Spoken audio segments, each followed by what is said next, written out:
Yan, magluluto ako niyan guys, oh. Ano nga tawag dito? Bagongon? Bagongon sa amin ito guys, tawag dito.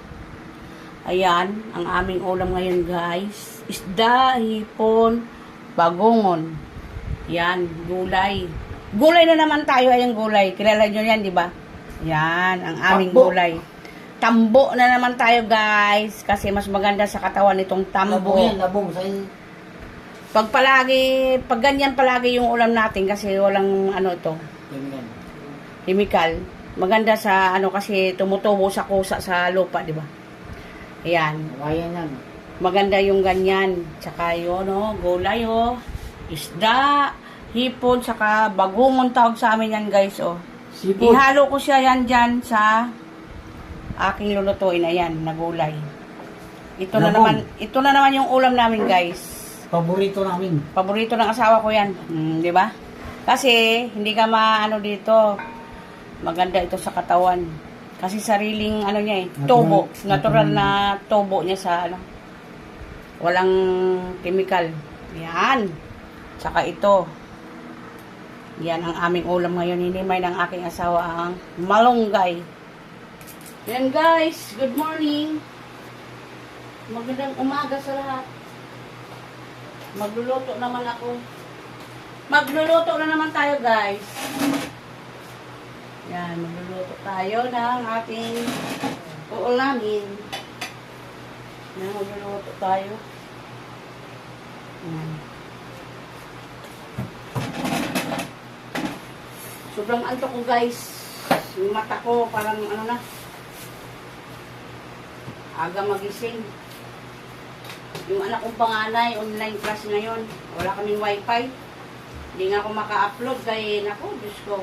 Yung long video ko nung nakaraang araw pa yun. Hanggang ngayon, hindi pa na-upload.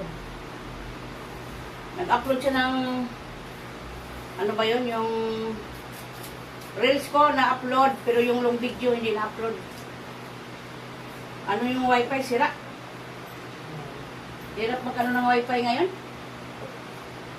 Kaya hindi ako masyado maka-resback sa iba kasi nga sira yung wifi namin. Ang hina ng ano ng wifi, hindi ko na alam.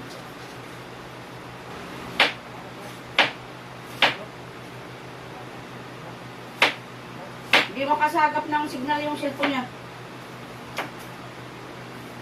Alugan mo na yan.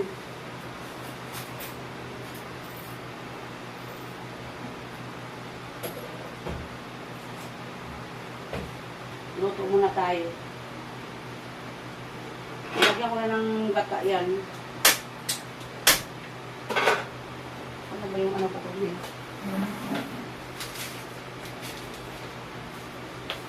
Hindi makasagap ng wifi yung anak ko eh. Ang hirap makasagap ng wifi niya.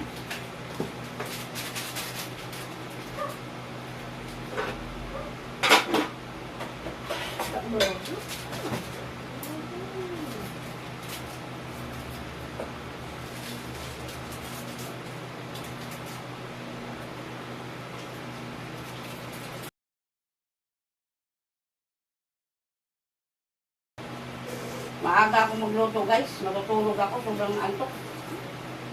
Maaga kasi kami nagigising. Tulog namin ano lang 3 oras. Sasara kami ng tindahan alas 12 ng gabi. Hindi naman pwede na magsara ka ng maaga. Wala kang kita.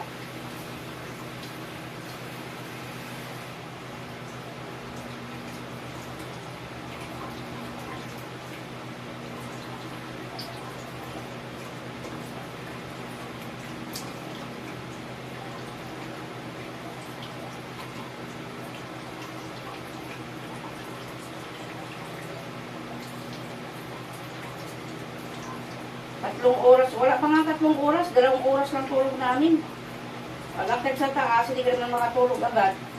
1:30 ako nag-ano kagabi eh. Ugising kami po, uplak. Ng madaling araw. Pasialis ng anak ko, 5:30. Bunso. Ganon din si panganay. Yung panganay ko ngayon, online class. Bukas naman may pasok siya. Si Bunso naman bukas walang pasok. Ganon yung ano nilang dalawang magkapatid. Yung panganay ko, grade 10. Yung bunso ko, grade 7.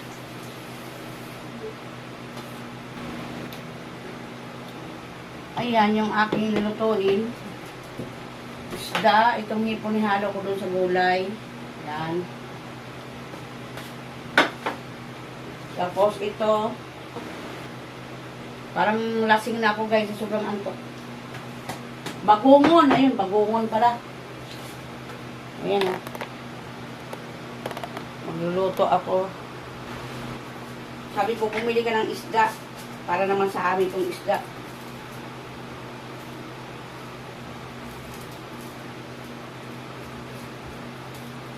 Mga anak ko naman yan. Pangit kasi yung palagi kayong karne.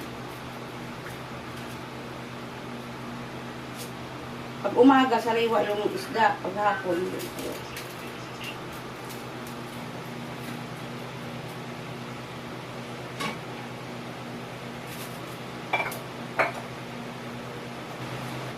lagay ko na yung gata.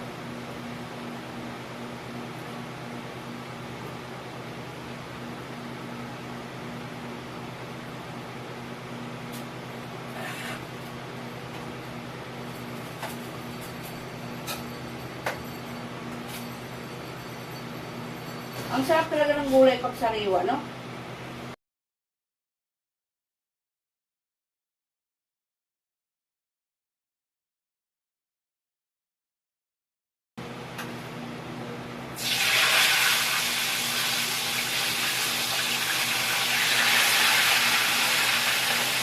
Sabi ko sa asawa ko,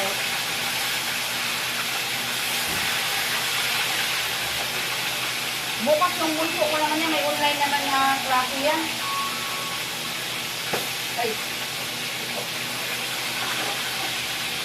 Kailangan talaga may load mga bata kasi hindi pwede na walang load.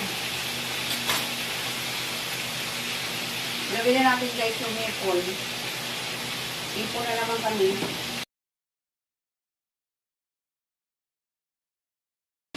Lagay ko na itong bagoong.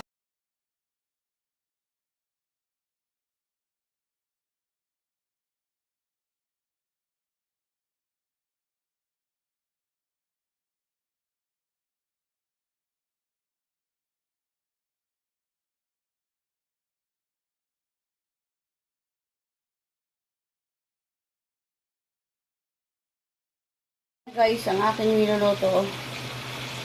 Diba? Yan.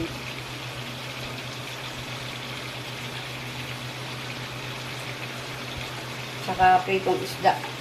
Sasain pa rin pala ako pag doon pala yan. Guys, ang ulam namin ngayon. Labong na naman tayo guys. Ayan. Ayan. Iba-iba naman yung ano niya, yung halo. Yan. Bagongon sa kahipon. Yan. Sinabay ko na sila. Tapos pritong isda. Yan ang aking isda. Oh. Galunggong na babae daw yan. Yan. Saka ito. Yan siya. Sarap ito guys. Pag ganito, ihalo mo. Lalo na sa gabi. Sarap yan.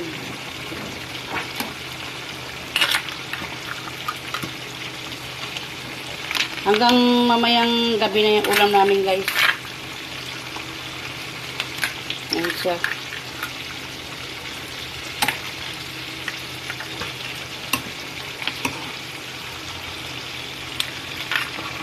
Yummy yan guys. Ayan o. Hipon, saka bagongon.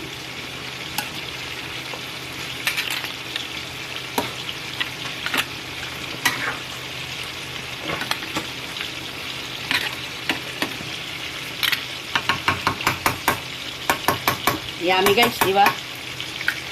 Takpan muna natin yan guys para ano siya, maluto. Guys, ilagay natin ang malunggay. Ay maluluto na yan. Ganyan lang kayo magluto. Pabalik-balik na ng ulam natin. Wala naman tayong ibang ulamin kay ayaw naman ng mga bata ng ibang ulam kung anong gusto ng mga bata. Kahit pabalik-balik yan, gusto nila yan. Yan guys, ang aking ulam. Ilagyan mo na ng malunggay yan, oh. Yummy na yan, guys.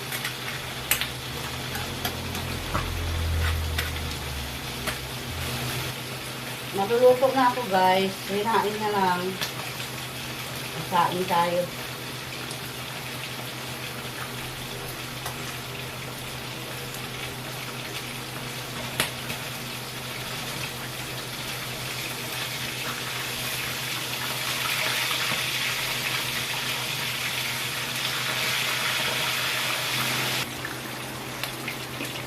Sa amin kasi sa probinsya, guys, simple lang. Hipon lang talaga palagi, gulay, yan. Ito, luto na rin ang aking piniritong isda. Yan. Matapos na tayong magluto.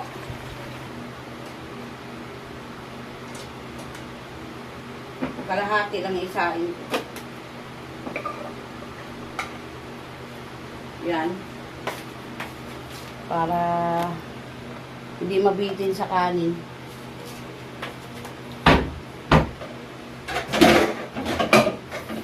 Mahilig ka pa sila babo ko.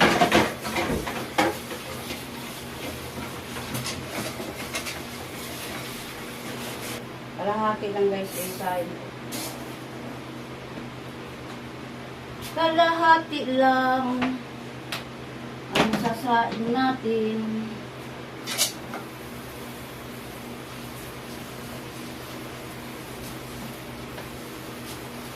Ganyan ako guys, pag may pasok mga anak, umaga ako nagluluto. Kasi, silang dalawang magkapatid, pang umaga na, grade 7.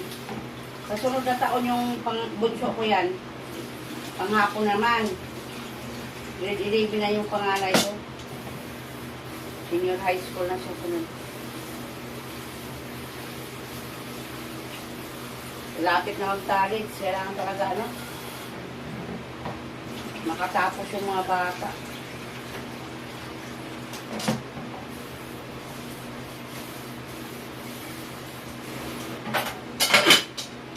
Hirap kasi pag college yung anak mo na ano, pamasahe. Hindi ganun talaga ang buhay natin. Ayan guys, kakain na kami. Pritong galunggong. Yan, ang aming ulam, gulay. Gulay na labong na naman yan guys. Yung halo niya hipon saka bagungon na suso. Yan, suso na bagungon. Yan. Yung malalaki na ano. Yan. Bagungon na suso. Yan. Yan. Kain tayo guys.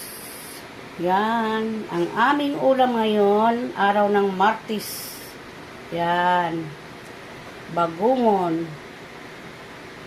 Tsaka itong pritong na isda. Yan. Kahit ano naman ihalo natin yan guys. Kahit pare-parehas yung loto natin. Basta iba lang yung halo. Para alam din nyo kung anong dapat ihalo. Mas masarap din yan. Tinapa, pritong isda. Yan. Ilalagay mo dyan. Lalo na yung ano, tulingan.